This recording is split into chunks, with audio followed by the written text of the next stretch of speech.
ما به ایران احتیاج داریم، ایران به ما احتیاج نداره. آها.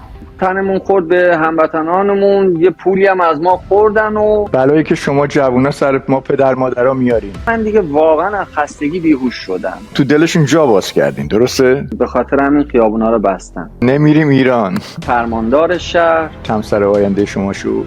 دیگه از اون روز یه زندگی بیمارستانی برا من شروع شد. ولی این مورد شما رو من تا حالا نشنیدم که کسی از مادرش قهر کنه، مهاجرت کنه. ایران اون چیزی که فکر میکنی خیلی تفاوت‌ها داره. در واقع به خاطر شما خیابونو بسته بودن. مقصدش برای فرد باید باشه. چه مدت از ازدواجتون گذشته؟ ما به مادر احتیاج داریم. مادر چند تا فرزند دیگه هم داره. آقا فرزاد برامون قصه بگو.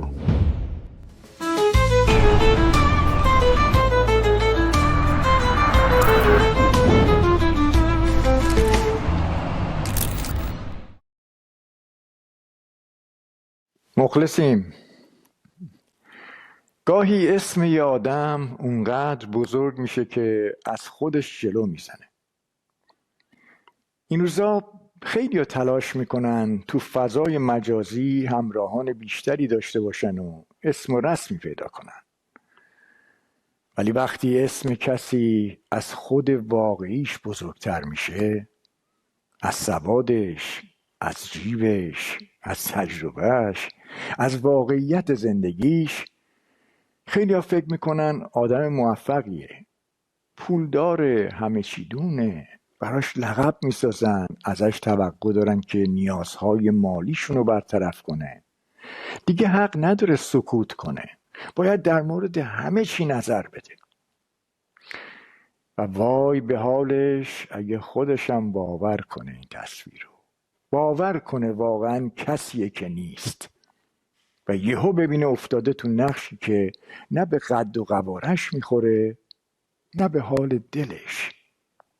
و درست همینجاست که شکاف بین نام و نفس آروم آروم از درون فرسودش میکنه. وقتی نقابی رو که براش ساختن همه دوست دارن، دیگه نمیتونه اونو برداره و نمیتونه توش نفس بکشه. خیلی مخلصیم. عرض به حضورتون که تشکر میکنم از دوستانی که از طریق دونیشن یوتیوب به کانال ما هدیه دادن. خوش سیرت مملی عزیز. و یه کامنت هم براتون بخونم. سرکار خانم آذرمیدخت مرادی 8824. رهبر آلبانی انور خوجه بود. آقای عمرانی از شما توقع نداشتم، چاوشسکو در رومانی بود. بله، من در یکی از برنامه‌ها اشتباه کردم. البته بعد از ضبط متوجه اشتباه خودم شدم. به دوستان عزیزم گفتم که اون جمله رو حذف کنن. دوستانم گفتن که ما اینجا سانسور نداریم، بذار همه بدونن که تو بی سوادی. منم گفتم باشه، بذارین همینجوری این اشتباه پخش بشه. و اما مهمان امروز من آقا فرزاد عزیز، خیلی خوش آمدین. خیلی ممنون، سلامت باشید. ممنون از اینکه بنده رو دعوت فرمودید. در خدمتتون هستم. خواهش میکنم. آقا فرزاد برامون قصه بگو. بله.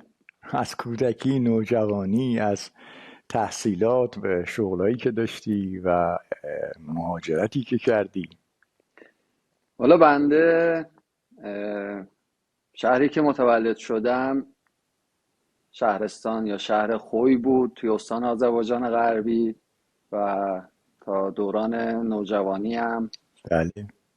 تا همون شهر بودم، همونجا بزرگ شدم و همیشه هم به دنبال مهاجرت بودم. حالا چه از شهر خودم به شهر بزرگتر و بعدها توی ذهنم مهاجرت به خارج از کشور، دیدن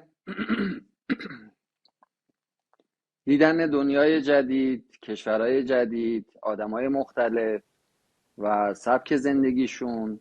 از اون طرفم ادامه تحصیل، پیدا کردن فرصتهای شغلی خوب. این از همون دوران نوجوانی توی ذهن بنده بود. ولی خب دیگه یواش یواش بله. دیگه اولین مهاجرت بنده با قبولی دانشگاه و خروج از شهر خودم شروع شد و بعدش هم که توی تهران ساکن شدم و به دنبال تحصیل و ادامه تحصیل و تخصص و کارهایی که دیگه در طول مسیر بود. اون تا دیپلم رو در خوی گرفتین؟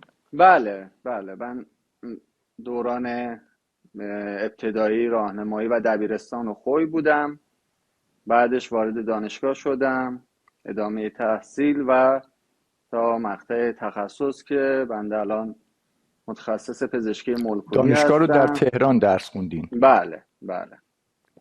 ببخشید متوجه نشدم تخصصتون چیه الان؟ متخصص پزشکی مولکولی و فلوشیپ جنین‌شناسی و ناباروری هستم. ببخشید میشه به زبان ساده برای من توضیح بدین، چون من خواهش متوجه نمیشم میکنم. که متخصص پزشکی مولکولی چی هست؟ ببینید، یه تخصصی از رشته‌های علوم پایه پزشکی هست که میشه در واقع هم از طریق رشته پزشکی و هم از طریق رشته‌های علوم پایه پزشکی وارد این رشته شد. چون اون موقع یه رشته نوپایی بود و بنده خیلی حوصله کارهای بالینی نداشتم، بیشتر دنبال بله. تحقیق و در واقع تدریس و این چیزا بودم که این رشته رو انتخاب کردم. منتها تو مسیر یه مقداری بعد از دوره تخصص عوض شد، دیدم دیگه خیلی از نظر درآمد کارایی نداره و از اون طرف هم به یکی از اساتیدم بنده رو با رشته جنین شناسی آشنا کردن و وارد رشته جنین شناسی شدم. پیش ایشون یه مدتی رو در واقع دستیاری گذروندم. بعدش برای ادامه تحصیل رفتم کشور آلمان و 1 سال هم اونجا دوره در واقع ریپروداکتیو مدیسین یا پزشکی تولید مثل و جنین شناسی رو اونجا گذروندم. دوباره برگشتم ایران و مشغول به کار شدم. بعدش هم که ازدواج که کردم دیگه یه مهاجرت دیگه شروع شد به سمت جنوب ایران و زندگی توی خوزستان. بعد از یه مدتی خب حالا به هر حال اختلافاتی تو اون زندگی پیش اومد و به سرانجام نرسید و منجر به جدایی شد. بنده برگشتم تهران. اینو خدمتتون عرض بکنم که همزمان با رفتن بنده به تهران از اون طرف هم خواهر بنده ازدواج کردن، ایشون هم مهاجرت کردن به تهران و دیگه به خاطر اینکه خانواده 2 تا فرزند بیشتر نداشتن، پدر مادرمون توی خوی تنها بودن دیگه، اونا هم تصمیم گرفتن بیان تهران. حالا اونا هم تشریف آوردن تهران و بعد من رفتم خوزستان. بعدش بلایی که دیگه شما حالا جوونا سر ما پدر مادرها میارین. متاسفانه و این واقعا سخته برای پدر مادرها و الان خودم اینو بهتر درک میکنم.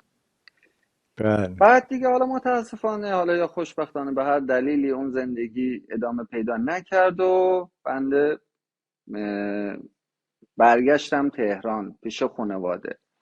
منتها اون وسط به خاطر اینکه یه سری مسائل فرهنگی توی خانواده حاکم بوده، معمولا به دختر خانم میگن که با لباس سفید میری خونه بخت و با لباس سفید میای. برای ما پسرها هم همین داستان بود و این پذیرش این موضوع برای خانواده سخت بود، اینکه خب بله. چرا باید برای شما جدایی اتفاق بیفته و مخصوصا پدر بنده که روی این موضوع به شدت حساس بود. و حالا ناگفته نمونه که من یه مقداری مخفی کاری کردم و بدون اطلاع خانواده دیگه جدا شدم. من مدام دیگه برمیگشتم خونه پدری و بعد حالا یه کاری هم تهران داشتم، بیمارستان میرفتم، کلینیک میرفتم که یواش یواش خانواده از این موضوع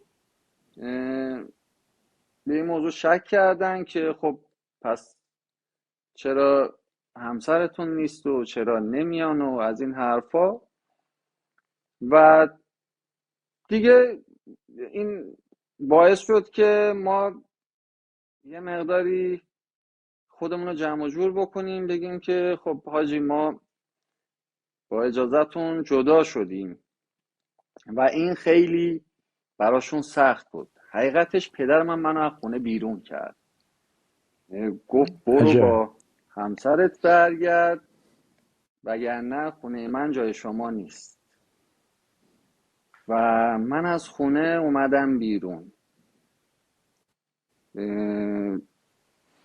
خیلی سخت بود برام، خیلی سخت بود، چون من نمیتونستم براشون توضیح بدم که خب واقعا زندگی سخت بود، به هم سخت میگذشت. تو اون مدتی که تو اون زندگی بودم خیلی از فرصتهای شغلی برای من از دست میرفت به خاطر حالا اختلافاتی که وجود داشت.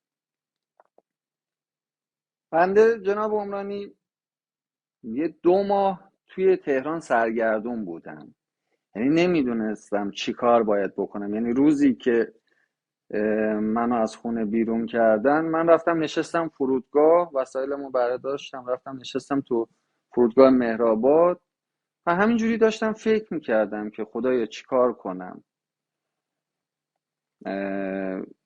کجا برم الان.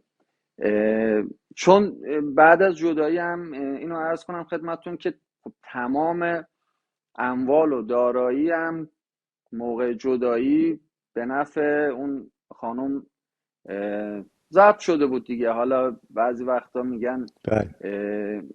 قوانین ایران زن ستیزه، ولی خب حالا تو حق مردا هم یه جاهایی اجحاف میشه متاسفانه. حالا به هر حال قانونه، ما به قانون احترام میذاریم. تشخیص داده که حق ایشون بوده، هر چی بوده گرفتن. واقعا هیچی نداشتم من. دیگه توی فرودگاه به یکی از دوستام زنگ زدم، گفتم کجایی؟ گفت توی بیمارستان کشیکم. گفتم دارم میام پیشت. دیگه از اون روز یه زندگی بیمارستانی برا من شروع شد. شبا میرفتم بیمارستان، پیش اون میموندم، بعد صبح با ایشون میرفتیم خونه، دوباره شیفتای اونو من میومدم بیمارستان، دوباره میرفتیم خونه تا این به قول معروف 1-2 ماهی طول کشید. در همون تهران بود عرض به حضورتون بیمارستان ایشون؟ بله بله بله، حضورتون که دیگه دیدم واقعا دارم سربار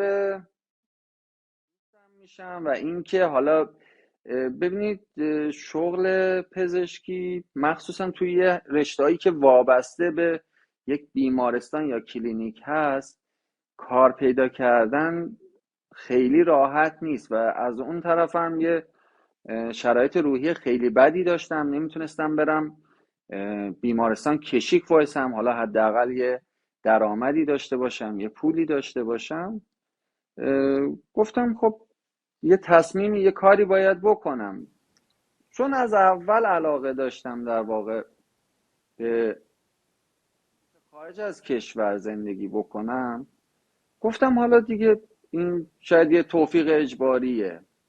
بله.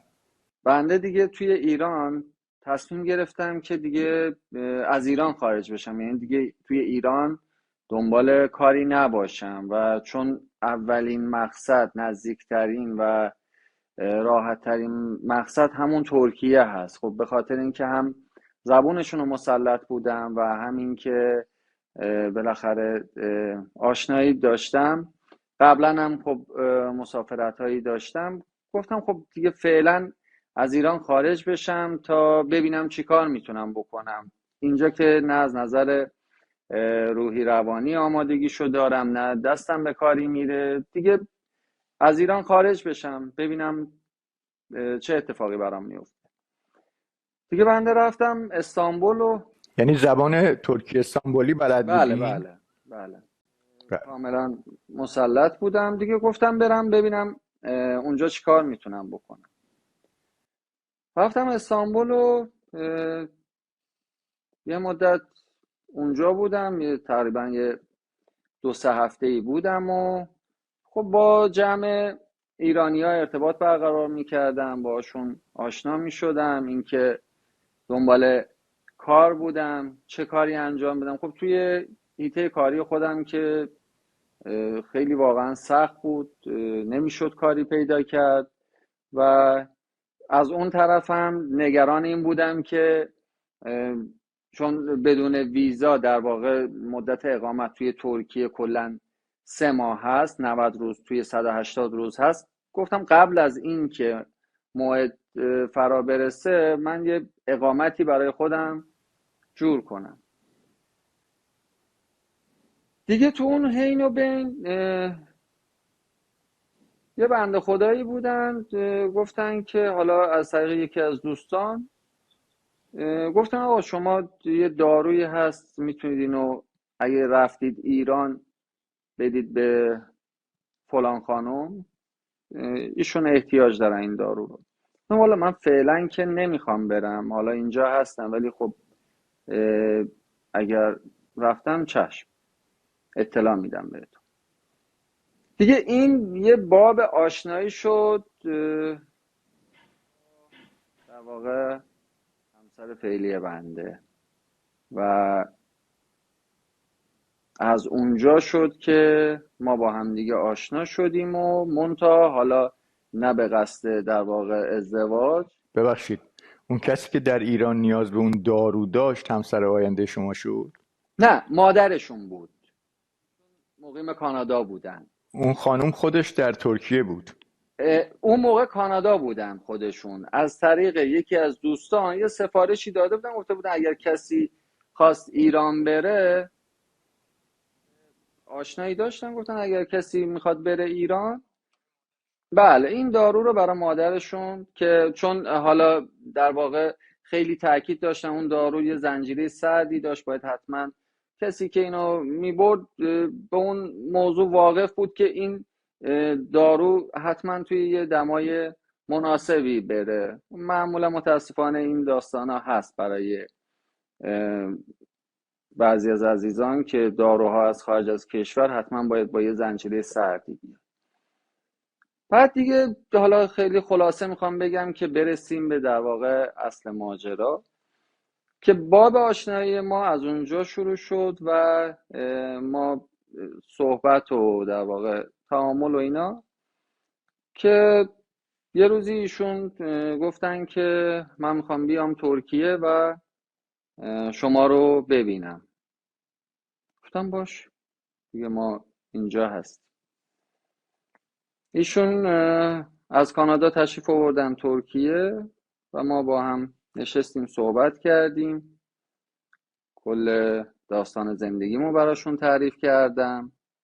حالا تو اون مدتی که ما تلفنی با هم دیگه صحبت میکردیم علاقه پیش اومده بود دیگه. به هر حال ایشون اومدن ترکیه هم برای مسافرت و دیدن خانواده و هم اینکه آقا فرزاد، شما با یه بار دیدن مادر اون خانم تو دلشون جا باز کردین، درسته؟ بله دیگه، این در واقع باب آشنایی شد و دیگه با هم دیگه صحبت و چون من یه بار براشون دارو بردم، بعد دوباره برگشتم ترکیه و باب آشنایی از همونجا باز شد و با هم دیگه صحبت و در نهایت ایشون تصمیم گرفتن که از کانادا بیان ترکیه، هم برای دیدن بنده و هم دیدن خانواده.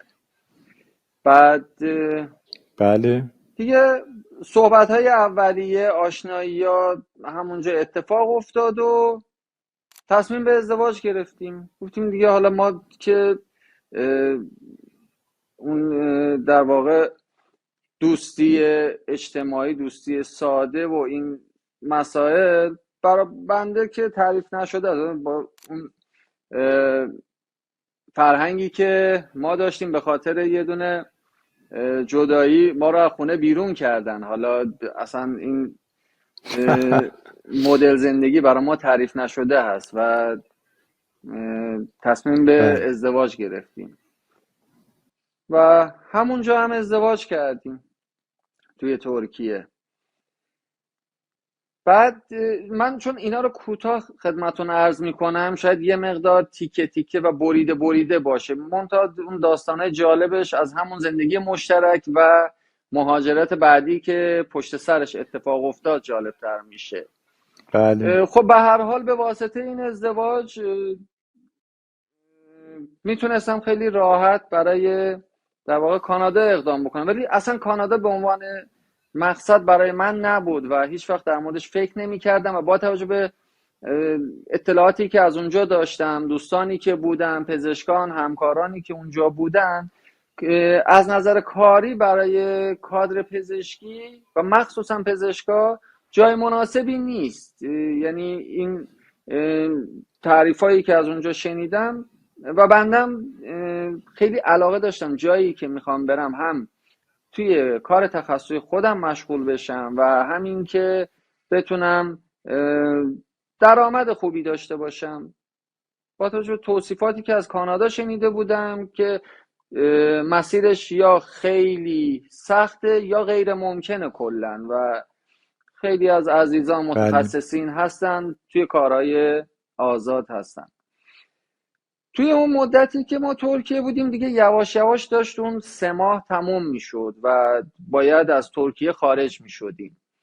تو اون مدت هم به هر حال ایرانیا آشنا شده بودیم. حالا تو اون آپارتمانی که بودیم کلی ایرانی بودن و بنده مثلا اگر سرماخوردگی، کارهای درمان در منزلی بود میرفتم انجام میدادم، چون به نسبت بیمارستان ما خیلی ارزون میگرفتیم. یه منبع درآمد کوچیکی هم برای من بود که داشتیم با اون زندگی بله رو پیش میبردیم تا اینکه این 3 ماه تموم شد، وقت ویزا تموم شد و ما باید از خاک ترکیه خارج میشدیم.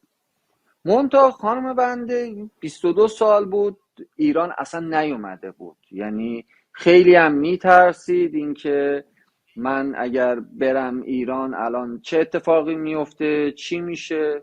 حقیقتش منم یه بله مقداری دلخور شدم. گفتم ببینید ایران اون چیزی که فکر میکنید با 22 سال قبل و الان خیلی تفاوت ها داره و اصلا کسی کاری با شما نداره. کار خلافی کردید، قوانینی زیر پا گذاشتید. گفت نه ولی من میترسم. من همون موقع نمیدونم گشتای کمیته و این و اون بود، یه اون خاطره ها تو ذهنش بود. بله گفتم خب چاره ای نیست، ما در واقع من که باید خارج بشم، شما هم باید خارج بشید. حالا شما میتونید با پاسپورت ایرانی خارج بشید، دوباره با پاسپورت کانادایی وارد بشید، ولی دیگه این برای من امکان پذیر نیست.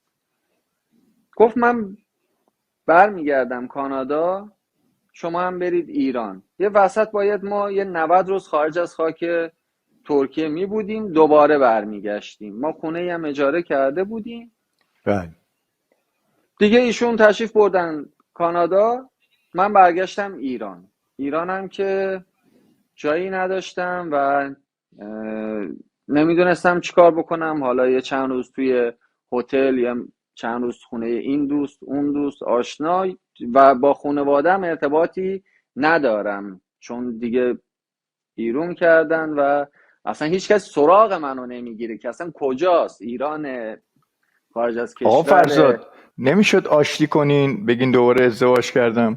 والا میترسیدم حقیقتش جناب عمرانی. دقیقا من مستاق اون آدمی بودم که حالا بعضی وقتا توی یه اصطلاحات عامیانه میگن طرف با مادرش قهر کرده مهاجرت کرده. من یکی از همونم که واقعا با مادرم قهر کردم، با خانواده قهر کردم، مهاجرت کردم و یعنی ما رو مجبور به مهاجرت کرد. دیگه رفتم ایران و از اون طرفم دیگه ازدواج کردم و باید دیگه ایران بیام بیرون. اون 3 ماه ما به هر حال به هر نحوی گذروندیم، به هر اتفاقی اون 3 ماه هم گذشت و دوباره برگشتیم ترکیه و خانمم هم از کانادا اومد.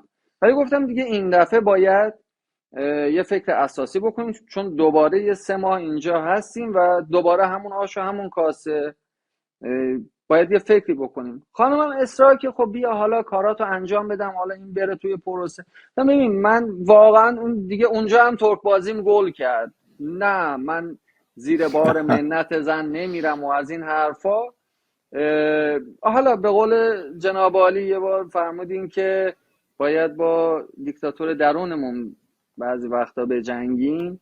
نه هست دیگه، توی افکارمون بود و قبولم نکردم. گفتم الا و لله من اصلا قبول نمی کنم من بخوام از طریق شما بیام. حالا خب نهایتش یه درخواست ویزایی میدم و خودم مسیر رو میام اگر لازم باشه، ولی برای زندگی ما صلاح نیست، چون بیام اونجا هم باید برم توی کارهای جنرال حالا تا بخوایم به اون مسیر برسیم. توی اون 3 ماه دومی که در واقع ترکیه بودیم، من یه پیشنهاد کاری از ایران داشتم. یه مرکز نازایی جدیدی داشتم باز میکردم تو همون استان خوزستان و این از دوستان و همکارای قبلی ما بود. با ما تماس گرفت که دکتر کجایی و ما داریم مرکز باز میکنیم و مدارک شما رو نیاز داریم برای تأسیس این مرکز. گفتم باشه، چون به خانمم گفتم ببین دیگه چاره ای نیست، ما باید برگردیم ایران و من این مدارک رو حالا میفرستم تا ببینیم انشاءالله چی پیش میاد دیگه. من مدارک رو فرستادم و بعد توی اون 3 ماه دومی که ما توی ترکیه بودیم اینا یه بار منو دعوت کردم. من دوباره خانممو گذاشتم ترکیه که میگفت من اصلا زبانشون رو بلد نیستم چیکار کنم. من نه ترس، هیچ اتفاقی نمیفته. و ایشونو 5 روز گذاشتم توی ترکیه. خودم بلند شدم رفتم و یه قراردادی امضا کردم. ممتاز مرکز اونا هنوز آماده نبود و در حال ساخت بود و خیلی بله. زمان لازم بود، نمیخورد به اون 3 ماه ما که حاضر آماده باشه ما وقتمون تموم شد بلند شیم بریم و اونجا سر کارمون. من بعد از امضای اون قرارداد برگشتم ترکیه و از اون 3 ماهمون 2 ماهمون گذشت. 2 ماه گذشت و 1 ماه مونده بود که گفتم باید تعیین تکلیف بکنیم الان تصمیم چیه. نمیشه که دوباره این 3 ماه هم که تموم بشه میریم دوباره. کانادا نمیریم کانادا، آره نه دوباره باید برگردیم ایران یا میریم 3 ماه اینجا. ایران نمیریم آره. ایران. خانمم برگشت گفت دیگه باشه هرچی شما صلاح میدونید. گفتم والا من که میگم عاقلانه ترین فکر اینه که برگردیم بریم ایران دیگه. حالا اینجا نه چیزی به دست میاریم، حالا بماند توی اون 3 ماه دوم ما یه اقدام کردیم برای اقامت توریستی، تنمون خورد به هموطنانمون، یه پولی هم از ما خوردن و ندادن هم نشد و اونم از اون ور. گفتم خانم دیگه این تلاشمون هم کردیم یه مقدار از پولمون هم رفت، ول کنیم. انگار قسمت اینه که بعد از 22 سال من شما رو ببرم ایران و پا بذارید تو خاک وطن.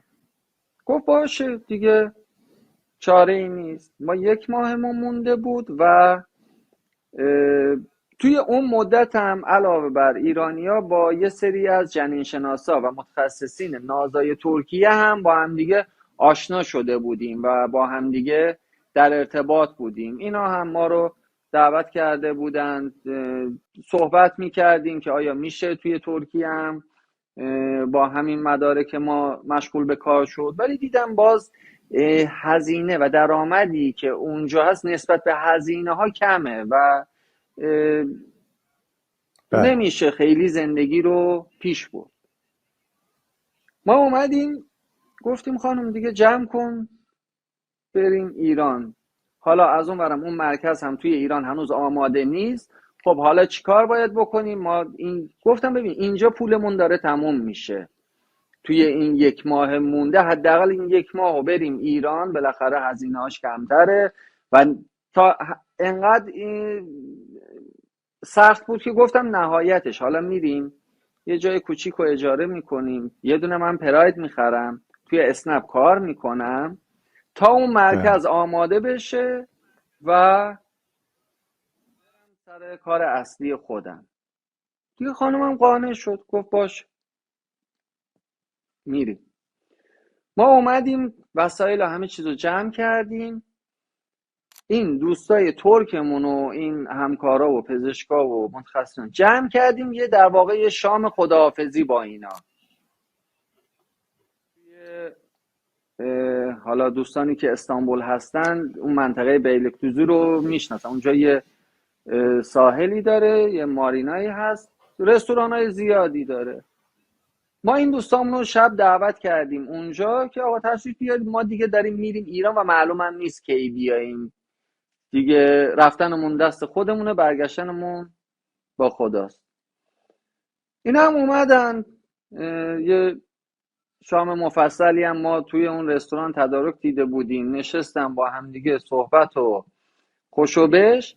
دقیقا همون فرداش صبح ساعت 6 ما پروازمون بود، چمدونا هم آماده. من به خانم گفتم دیگه حالا تا ساعت 12 یک شب اینجا هستیم دیگه، میریم خونه نمیخوابیم، وسایل جمع میکنیم یه راست میریم فرودگاه دیگه، صبح از اونجا بریم ایران. ما سر شام بودیم، نشسته بودیم داشتیم با دوستامون صحبت میکردیم. اونا حتی من گفتم که ما یه مرکز جدیدی توی ایران داره افتتاح میشه، ازتون دعوت میکنم حالا زمان افتتاحش که شما تشریف بیارید توی افتتاحیه‌اش، در خدمتتون باشیم. بله.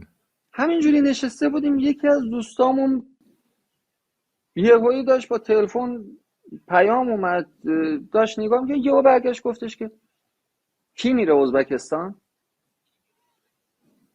بعد اون یکی از دوستان گفت آقا من زن و بچه دارم. اون یکی گفت من دارم فعلا درگیر پایان نامم هستم. اون یکی گفت منم نمیتونم. این رو کرد به من گفت دکتر شما میرین ازبکستان؟ من همینجوری برگشتم به خانمم نگاه کردم، گفتم خانم بریم ازبکستان؟ ایشون هم گفت بریم. گفتم خیلی خوب باشه. آقا چی هست کجا هست؟ گفت یه مرکزی، یه بیمارستانیه توی ازبکستان، یه اسم یه شهری هم گفت، اینجا اینقدر حقوق و مزایاش هست، خونه هست، امکانات به شما میدن و یه گروه ترک اونجا، گروه ناباروری ترک اونجا هست، منتها متخصصین نازاییشون نیست، جنین شناسشون نیست، رفته. شما برای 3 ماه برید اونجا که کار اینا را بیفته. گفتم باشه. حالا ما که فردا صبح داریم میریم ایران. گفت من شماره تلفن شما رو بدم بهشون؟ گفتم باشه بدید. به خانم گفتم مطمئنی؟ گفت آره دیگه بریم چاره ای نیست. و همون لحظه ایشون شماره تلفن منو داد به اون فردی که توی ازبکستان بود، همون لحظه اون به من زنگ زد، همونجا دوباره سر میز. عجب. وای دکتر شماره تلفن شما رو فلانی داده، تشریف میارید ازبکستان؟ گفتم والا من الان نمیدونم چی باید بگم، شما فردا تماس بگیرید من در خدمتتون هستم. ما دیگه این موضوع جمع شد، تموم شد، شامو خوردیم و با دوستامون خداحافظی کردیم و عکس یادگاریمون هم گرفتیم و برگشتیم خونه.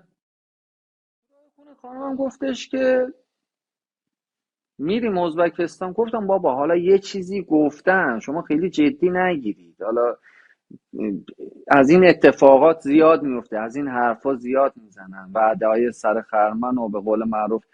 آخه اصلا حالا بریم ایران ببینیم چی میشه.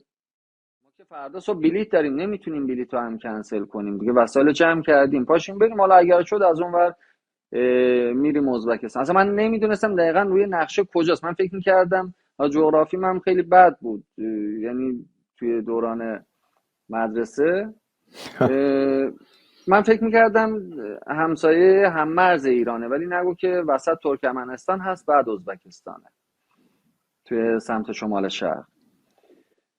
ما رفتیم رسیدیم تهران، کلی هزینه اضافه بار و اینا دیگه رفتیم ایران دیگه. ما گفتیم برگردیم ایران زندگی رو شروع بکنیم. رفتیم ایران، رسیدیم فرودگاه امام، من تلفن رو روشن کردم دیدم 3 بار تماس گرفتن از همون ازبکستان. بله. هم خانم انگار قضیه جدیه ها، اینا خیلی پیگیرن. زنگ زدم گفتم که بفرمایید در خدمتتون هستم. گفت آره اینجوریه و اطلاعات مرکز و شرایط گفتم باشه. خب سریع بلیت بگیرید تشریف بیارید. گفتم خب ما تازه رسیدیم، اجازه بدید ما یه وسایل رو جابجا بکنیم ببینیم چی کار باید بکنیم. چشم میایم خدمتتون. خلاصه وسایلمون رو جمع کردیم رفتیم پیش یکی از دوستامون، گفتیم آقا ما اومدیم یه 2-3 روز مهمون شما باشیم، بعد رفع زحمت کنیم یا هم اومدیم شما رو ببینیم و بعدش بریم. گفت کجا چیه؟ ایشون هم فکر کرد من میخوام برم سمت خوزستان. گفتم نه والا یه همچین چیزی پیش بله. اومده و ظاهرا هم جدیه. دیگه توی اون چند روز اینا برای ما بلیت هم گرفتن. گفتن آقا ما بلیتتونم میگیریم، چون برای ازبکستان برای ایرانیا ویزای الکترونیک لازمه، بدون ویزا نمیشه بله. اومد. ما همون موقع من رسیدم دیگه درخواست ویزا دادم، 3 روزه ویزا اومد و اینا از ترکیه برای ما بلیت گرفته بودن، پرواز گرفته بودن مستقیم برای شهر فرغانه. حالا این شهر رو هی میگفتم من اسمش یادم میرفت، من فقط چون از ازبکستان فقط تاشکند به عنوان پایتخت تو ذهنم بود، ولی این شهر بله. همیشه من هر دفعه صحبت میکردیم میپرسیدم اسمش چیه دوباره یادم میرفت. دیگه برای ما گرفتن گفتن آقا ما پرواز شما رو از استانبول گرفتیم برای فرغانه برای فلان روز. گفتم والا ما الان ایرانیم، این پروازم جوری گرفته بودن که مثلا برای فردا شب گرفتن و ما امروز هنوز تهران هستیم. اونم خورده بود به یه تعطیلاتی، ترافیک، همه پروازا پر، همه توی مسافرت، همه توی مسیر استانبول و ترکیه. ما بلیت پیدا نمی کردیم برای ترکیه که خب حالا خب چیکار نمیشد کنیم؟ آقا فرزاد که نمیشد از ایران به ازبکستان میرفتین؟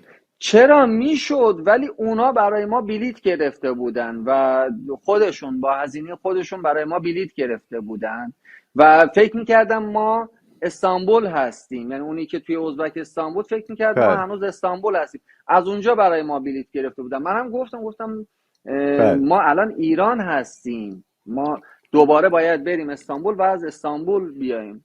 گفتیم خیلی خب حالا شما این مسیر رو گرفتیم، ما مسیر تهران استانبول رو بگیریم. به هر حال با هزار مصیبت ما که این که یه جوری شد که دقیقاً تایمی که ما سوار هواپیما توی تهران شدیم با تایمی که پرواز بعدی از استانبول به فرغانه بود تقریباً 1 ساعت فاصله داشت، یعنی اگر یه کوچکترین تأخیری یه چیزی اون پرواز از دست میدادیم. به هر حال گفتیم حالا بریم این ریسک هم بکنیم دیگه. کلاً همش توی استرس و ترس و اضطراب که آیا به پرواز میرسیم نمیرسیم. ما بلند شدیم رفتیم رسیدیم فرودگاه استانبول. بله. بدو ما رفتیم گیت و چکین کردیم و کارت پرواز رو گرفتیم. پرواز ساعت حوالی 6 عصر بود که حدود 5 ساعت پرواز هست از استانبول تا فرغانه، که میشد ساعت 11 شب ما قرار بود برسیم ازبکستان.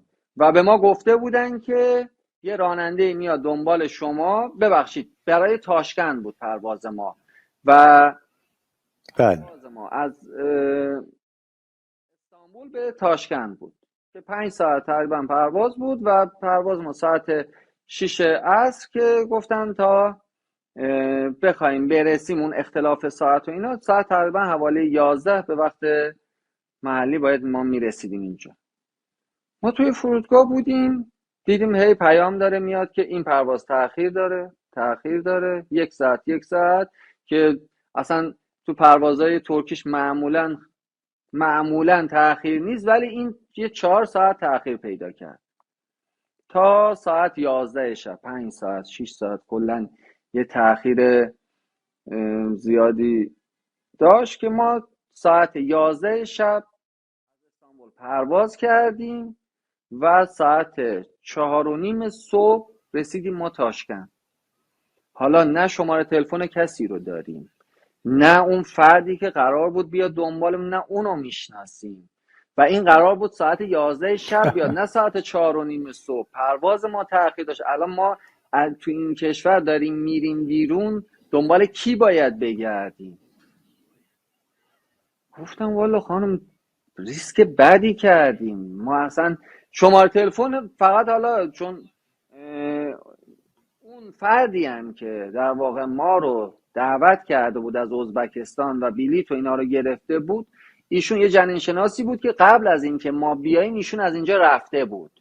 یعنی یه 2 روز قبل ما ایشون دیگه کارو ترک کرده بودن، رفته بودن، برگشته بودن ترکیه. به اونم نمیتونستم دسترسی داشته باشم، یا حتی اگر پیام یا زنگ میگفته خب من ازبکستان نیستم. به هر حال ما از فرودگاه اومدیم یه جای جدید، حالا من بیشتر شبیه ایران قدیم، از این ریلای در واقع اون چمدونا که میاد قدیمی، دونه دونه داره میاد، خیلی با تأخیر، یواش یواش، انگار مثلا دونه دونه دارن میرن از هواپیما بر میدارن میارن میذارن روی اون نوار نقاله، میاد و همه ازدحام. خلاصه حالا ما از در ساختمون ترمینال فرودگاه اومدیم بیرون، نگو حالا تعمیرات هم هست، بیرون خاکی.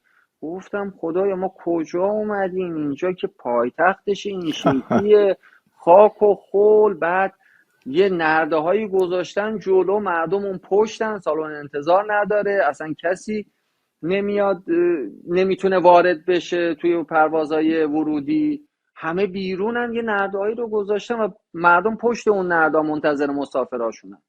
و من گفتم خب ما الان یقه کیو باید بگیریم؟ به کی باید بگیم؟ همونجا اینا بگم که من توی فرودگاه بلا فاصله یه 2 تا سیم کارت گرفتم، گفتم حداقل دسترسی به اینترنت داشته باشیم و یه شماره تلفنی داشته باشیم. به خانمم گفتم خانم حالا داریم میریم، اگر هر کسی اومد ساعت 4:30 5 صبح، هر کسی اومد یه ویدیویی بگیر، اگر اتفاقی برامون افتاد، بلایی سرمون اومد، این شماره پلاک ماشین و این فرد و عکسشو بگیر که ما بتونیم اینو سریع به جایی بفرستیم، حداقل خدای نکرده اتفاقی برامون افتاد، حالا خانواده بتونن به دادمون برسن، بالاخره نمونیم توی غربت. یه لحظه که داشتیم وسط اون جمعیت رد می‌شدیم که بیایم بیرون، یه بنده خدایی اسم منو صدا زد. گفتم بله خودم هستم. به یه زبان ازبکی شبیه ترکی قاطی که حالا داریم همدیگر رو میفهمیم. آره شما هستین؟ گفتم بله بفرمایید. این ماشین و اومد چمدون ما رو گرفت و سوار ماشین شدیم، یه ماشین خیلی خوب. گفتم کجا داریم؟ گفت فرغانه. گفتم خب چقدر راهه اینجا؟ گفت 5 ساعت.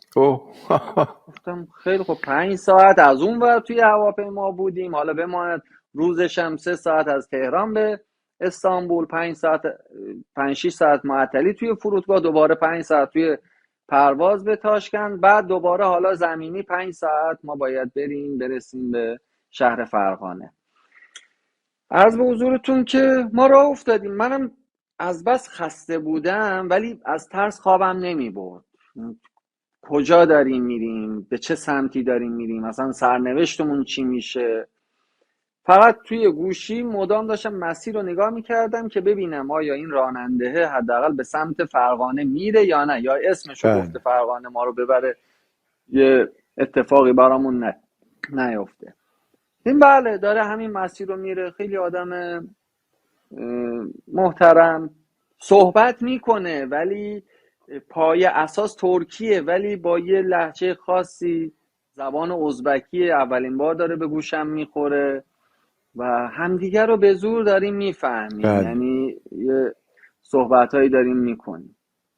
اومدیم تا 1 ساعت مونده بود که ما به شهر فرغانه برسیم. من دیگه واقعا از خستگی بیهوش شدم، دیگه خوابم بود.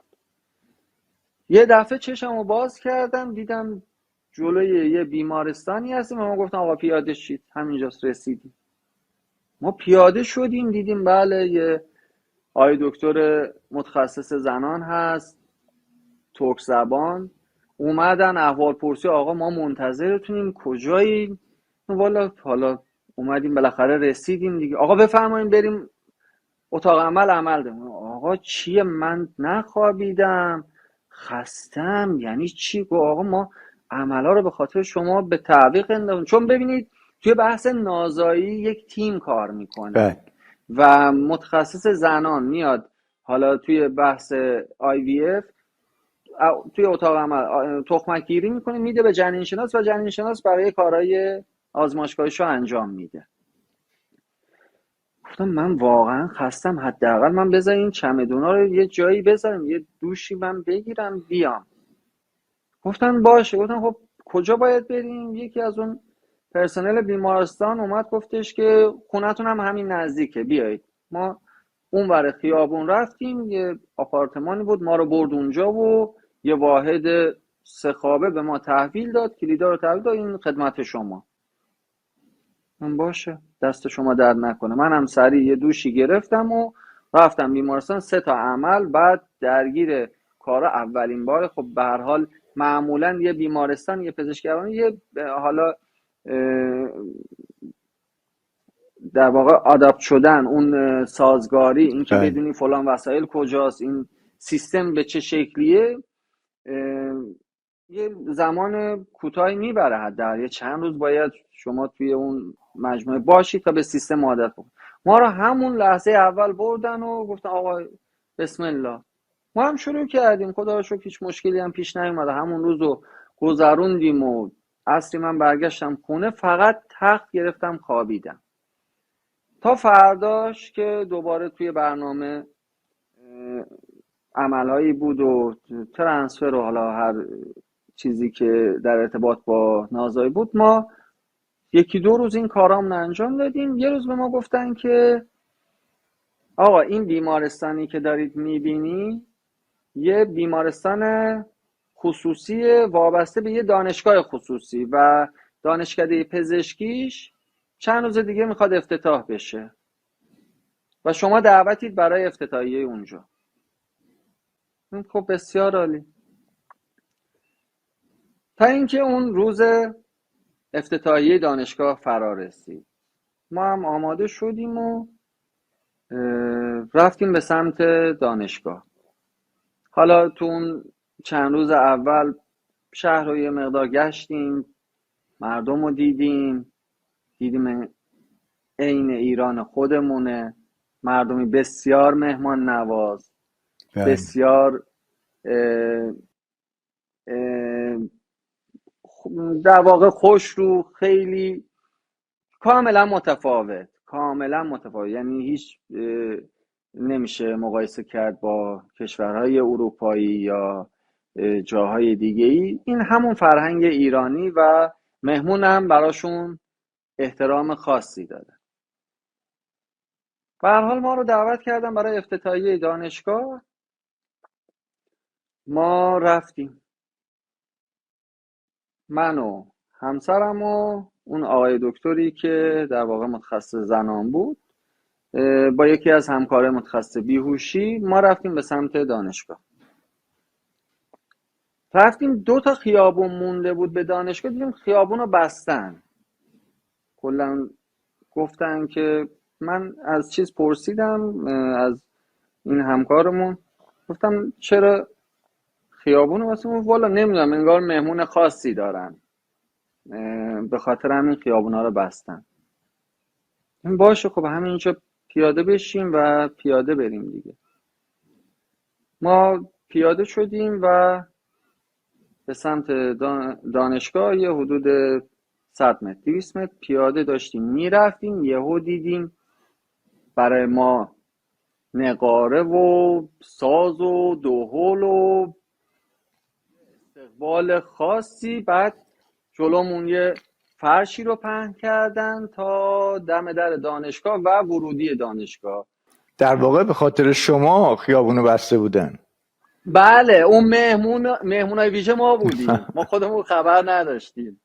آقای دکتر ببخشید، آقا فرزاد، شما مشکل زبانش کار میکردین؟ ببینید چون زبان ازبکی خیلی به زبان ترکی نزدیکه، مشکلی من نداشتم و اینا هم تا حدودی زبان ترکی استانبولی رو بلدن و بله میتونن صحبت کنن. منتها من بعدا فهمیدم مثلا خیلی از کلمات، حتی کلمات فارسی هم هست. بله من مثلا حالا توی زبان ترکی ما به درخت میگیم آقاچ، اینا میگن درخت. بله زبان ازبکی درخت میگفتن. بعد دیگه اون اشتراکات رو پیدا کردیم و یواش یواش زبانشون رو یاد گرفتم من. و اینجا ناگفته نمونه که زبان ازبکی، زبان تاجیکی و زبان روسی جزء زبانهاشون هست. و خب ما حالا روسی که خیلی سخته برامون، نمیتونم مثلا یاد بگیرم، ولی زبان خب ازبکی به زبان ترکی نزدیکه و باشون ارتباط برقرار میکنیم. دیگه ما دیدیم بله یه فرش آبی رنگی برای ما پهن کردن و ما از روی اون فرش رد شدیم و رفتیم داخل دانشگاه به عنوان مهمانان ویژه. و توی مراسم افتتاحیه هم دقیقا توی ردیف اول کنار فرماندار شهر، والی شهر، نمیدونم و مسئولین شهر بودیم. بعد به خانم گفتم ببینید شاید یکی از آرزوها یا چیزایی که توی ذهن من بود، من همیشه اینو دوست داشتم که جایی که میرم برای زندگی یا مهاجرت با عزت و احترام برم و بله خدا رو شکر که این اتفاق برامون افتاد و تونستیم به این شکل اینجا حضور داشته باشیم. منتها اینم خدمت شما عرض بکنم که من هم چه توی دوران تحصیلم و چه بعد از تحصیل کار تحقیقاتی خیلی زیادی انجام داده بودم، مقالات خیلی زیادی داشتم. توی دانشگاه توی ایران تدریس کرده بودم، دانشجوهای در واقع پایان نامه‌های دانشجویی رو استاد راهنماشون بودم و عملا با درجه دانشیاری من اومدم بیرون و با همون درجه دانشیاری وارد دانشگاه پزشکی آسیای مرکزی توی شهر فرغانه شدم و به عنوان دانشیار گروه جنینشناسی و ناباروری دانشگاه پزشکی آسیای میانه مشغول به فعالیت شدم تا همون دانشگاه. از اونورم خانمم هم دکترای میکروبیولوژی داشتن و سالها توی کانادا بدون استفاده، حالا نه بگیم کاملا، ولی خب توی جایگاه واقعی خودشون نبودن. ایشون هم زحمت‌های زیادی کشیده بودن، تحقیقاتی داشتن، مقالاتی داشتن و ایشون هم با همون درجه دانشیاری توی دانشگاه استخدام شدن که دیگه بنده آقا روزا توی فرزاد، بیمارستان بودم. جانم. خانومتون مدارکشون از کانادا گرفته بودن یا از ایران؟ یه قسمتش از ایران بود، یه قسمتش از کانادا. بله بله مدرک دکتراشون از کانادا بود ولی لیسانس فوق لیسانسشون از ایران. بله بله بله. عرض به حضورتون که دیگه به عنوان معلم توی دانشگاه مشغول تدریس هم شدیم. منتها توی دانشگاه اینا گروه زبان ازبکی و روسی داشتن و چون دانشگاه بین المللی بود، دانشکده پزشکیشون افتتاح شد در واقع. دانشجویان خارجی هم داشتن، منتها گروه انگلیسی زبان نداشتن و اساتید انگلیسی زبان که بخوان دروس رو به زبان انگلیسی تدریس کنن نداشتن، که ما در واقع اولین گروهی بودیم که دانشجوهای پزشکی رو به زبان انگلیسی برای دروس پایه‌شون شروع کردیم به تدریس و ادامه پیدا کرد تا اینکه حالا من یه خاطره هم از روز افتتاحیه بگم. دیگه ما دیدیم خیلی ما مورد لطف این دوستان قرار میگیریم و از جای دیگه ای اومده بودن، از قرقیزستان، از قزاقستان، کشورهای اطراف، تاجیکستان. یه دکتری بود از کشور تاجیکستان اومده بود، خیلی روان سلیس فارسی صحبت میکرد، خیلی با هم دیگه خوشوبش داشتیم. من اون وسط برنامه افتتاحیه ما یه عمل اورژانسی داشتیم که با این دوستمون آقای دکتر ما مجبور شدیم یه سر بریم بیمارستان و برگردیم. ما توی اون بله مدت که رفتیم بیمارستان کار انجام دادیم، برگشتن این خانم من به من زنگ زد که خب کجای بیا این آقای دکتر دعوتمون کرده، میگه باید همین هفته دوشنبه بیایید این تاجیکستان. گفتم بابا بله نمیشه که آخه ما همین هفته دوشنبه که نمیشه. خلاصه من اومدم گفتم که چون واقعا خیلی لطف داشتم به ما و هر کسی دعوت میکرد آقا بیایید دانشگاه ما، بیایید ما در خدمتتون باشیم، بیاین کشور ما رو هم ببین، شهر ما رو هم ببینید. یا هر کسی به نوعی ابراز محبت میکرد و ما هم قبول کردیم و واقعا بعد اونم مدام این ور اون ور رفتیم که این دوستان به هر حال دعوت کرده بودن دعوتشون رو قبول کرده باشیم. من رفتم با این آقای دکتر گفتم آقای دکتر ببخش من خانومم حالا گفتم والا به زبان تاجیکی میفهمه، متوجه نشم ما دکتر ما این داستان دعوت شما چی هست؟ خب والا من عرض کردم که انشالله حتما دوشنبه تشریف بیارید. من یه لحظه دوزاری مفتم خانم ایشون منظورش اینه که شهر دوشنبه پایتخت تاجیکستانه، نه همین بله روز دوشنبه. و این هم یه خاطره بود که تو روز افتتاحیه برامون اتفاق افتاد بله و ما عملا برای 3 ماه اومده بودیم اینجا و الان نزدیک 2 سال خورده‌ای هست که اینجا هستیم و خدا رو هزار مرتبه شکر خیلی هم راضی هستیم. کشوری بسیار آرام، بسیار امن و با مردمانی بسیار مهمان نواز، غریب پرست، یعنی هرچی بگم واقعا کمه. خیلی آدمای خوبی هستن. حالا به هر حال توی هر جامعه‌ای آدمای بدی هم میتونه باشه، ولی واقعا ازبک‌ها خیلی آدمای خوبی هستن و ما خیلی راضی بله. هستیم از این مهاجرتمون. آقا فرزاد وضعیت اقامتیتون به چه شکلی هست؟ ببینید ما الان اینجا با ویزای استخدام ایمپلویمنت هستیم، چون ازبکستان شرایط اقامتش به این شکله که یا باید اینجا خونه خریداری بکنید که اونم فقط ویزاهای 5 ساله میده.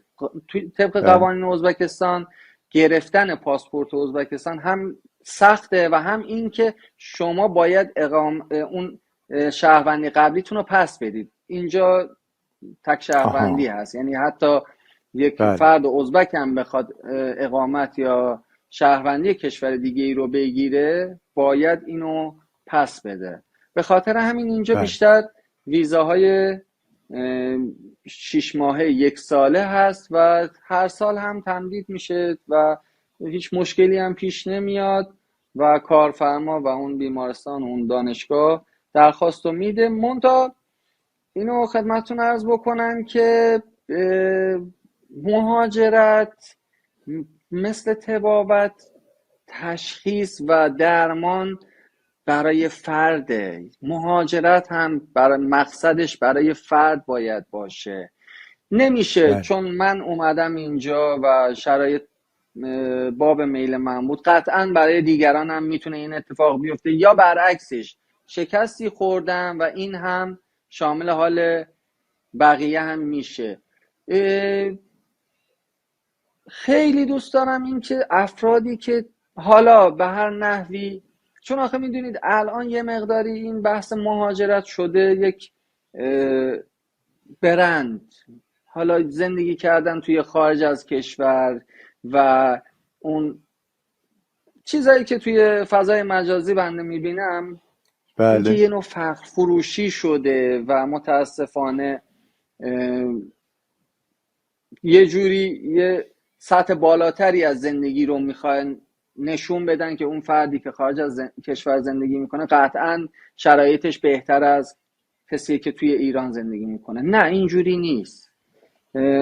من حالا چه توی ترکیه چه اینجا، حالا اینجا که من خیلی به ندرت دیدم، چون ما توی این شهری که هستیم دیگه جزو یعنی 2 نفر ایرانی بیشتر نیستیم. حالا از دوستانمون هم اومده بودن اینجا، اونا یه مدت 6 ماهی بودن و بعدش دوباره برگشتن رفتن، ولی خب توی تاشکند ایرانی هست و اونجا زندگی میکنن، ولی توی این شهر من فعلا ندیدم. یعنی تنها ایرانی های ساکن توی این شهر ما هستیم.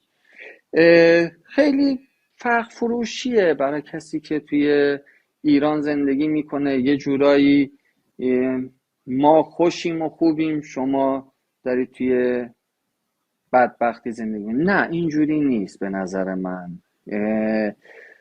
حالا هر کسی به یه دلیلی مهاجرت میکنه و قطعا توی اون مسیر مهاجرت هم خیلی سختی‌ها متحمل میشه تا و ممکنه به یه ثباتی برسه و ممکنه هم نرسه و اون زندگی سخت رو همونجوری ادامه بده. اینی که شما فرمودین هر کسی به یه دلیلی مهاجرت میکنه، ما دلایل زیادی شنیده بودیم، به دلیل سیاسی، به دلیل اقتصادی، به دلیل اجتماعی، به دلیل مذهبی، ولی این مورد شما رو من تا حالا نشنیدم که کسی از مادرش قهر کنه مهاجرت کنه. اینم میتونه جزو دلایل از این به بعد ذکر کنیم. و میخواستم 2 سوال دیگه بپرسم ازتون و دیگه خستتون نکنیم. آقا فرزاد، همسرتون از این که از کانادا در واقع اقامت کانادا رو داشتن و اومدن به ازبکستان، الان راضی هستن؟ والا ایشون خیلی راضی هستن. من یعنی واقعا من خودم فکر میکردم حالا جدایی از بحث علاقه و دوست داشتن، ولی واقعا شرایطی رو که ایشون برای من تعریف میکنن از وضعیت کانادا، اینجا هم خیلی راضی هستن و خیلی خوشحالن. و اون شرایطی هم که توی کانادا بوده، خب معمولا ماها بیشتر دنبال کفه سنگین ترازو هستیم. حالا این یه چیز منطقیه که شما توی مهاجرت ببینید کدوم کشور به نفعتونه، چه از نظر مزایا چه از نظر شاید از نظر یه سری امکانات و سطح زندگی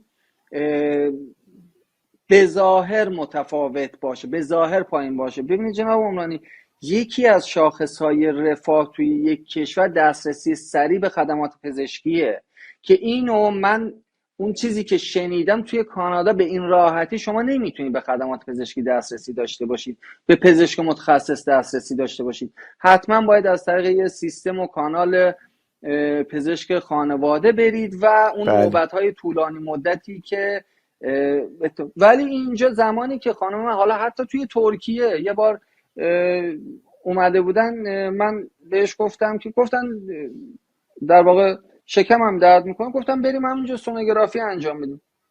گفت مگه میشه؟ گفتم آره بابا همینجا بریم. حالا رفتیم اونجا سونوگرافی هم انجام دادیم، خدا رو شکر هیچی نبود. و دکتر گفت آی دکتر میخوای محض اطمینانم یه ام‌آرآی هم بکن؟ گفتم آره دکتر یه ام‌آرآی هم بکن ببینیم چیه. بعد خانمم تعجب کرد، گفت مگه میشه همین الان میخواد ام‌آرآی انجام بده؟ توی کانادا ما اینجا بودیم بعد از 1 سال خورده‌ای تازه پیام اومده بود که ایشون دستشون مشکل داشت، تصادف که کرده بودن درد داشتن. بعد از 1 سال پیام اومده که وقت ام‌آرآی شما نزدیک است. 1 سال پیش، 1 سال و نیم پیش وقت گرفته بود، تازه بعد 1 سال و نیم بهشون وقت دادن. نه، اینجا خیلی خوشحال هستن و راضی هستن و شکایتی خدا رو شکر. ندارن. خدا رو شکر. آقا فرزاد، چه مدت از ازدواجتون گذشته؟ الان تقریبا 3 سال و نیم. خب اینو پرسیدم این بابت که بگم تو این 3 سال و نیم فرصتی پیش نیامد که با پدر مادر عزیز آشتی کنین؟ چرا تلفنی؟ آره اتفاقا اینم خب بگم خدا رو که شکر. آشتی کردیم و ببینید واقعا سخته جناب عمرانی. ما چه در مورد ایران چه در مورد پدر مادر، من به نظرم هم حالا بعضی وقتا با خانمم که صحبت میکنم میگم ببین ما به ایران احتیاج داریم، ایران به ما احتیاج نداره. ما به مادر بله احتیاج داریم، مادر چند تا فرزند دیگه هم داره. خب بله ما یه دونه مادر داریم و این بگم خدمت شما که چرا با پدر مادر آشتی کردیم. منتها فرصت نشد که من برم برای دستبوسیشون و انشاءالله توی اولین فرصت حتما این کارم انجام میدم. منتها یه چیزای دیگه توی ذهنم هست که انشاءالله اول اونا رو انجام بدم، بعد حتما بله خدمتشون میرسم. نه خدا رو شکر اون موضوع هم حل بله. شد و اونا هم به خب این خدا رو نتیجه شکر. رسیدن که ما هم ناحق نبودیم. بله خیلی ممنون آقا فرزاد عزیز. خیلی خواهش میکنم. خوشحالم که شما از این مهاجرتتون راضی هستین و زندگی خوبی دارین و به خوشی و سلامتی آرزو میکنم که بگذرونین و خواهش همچنان میکنم. راضی باشین. سلامت باشید. تشکر میکنم از اینکه در برنامه ما حضور پیدا کردین. قربان شما، خیلی ممنون. سلامت باشید. مخلصیم. مخلص تو ای وطن، مخلصیم ای هموطن، پاینده باشی جاودان تو در دل و در جان من. مخلصیم ای وطن، مخلصیم ای هموطن.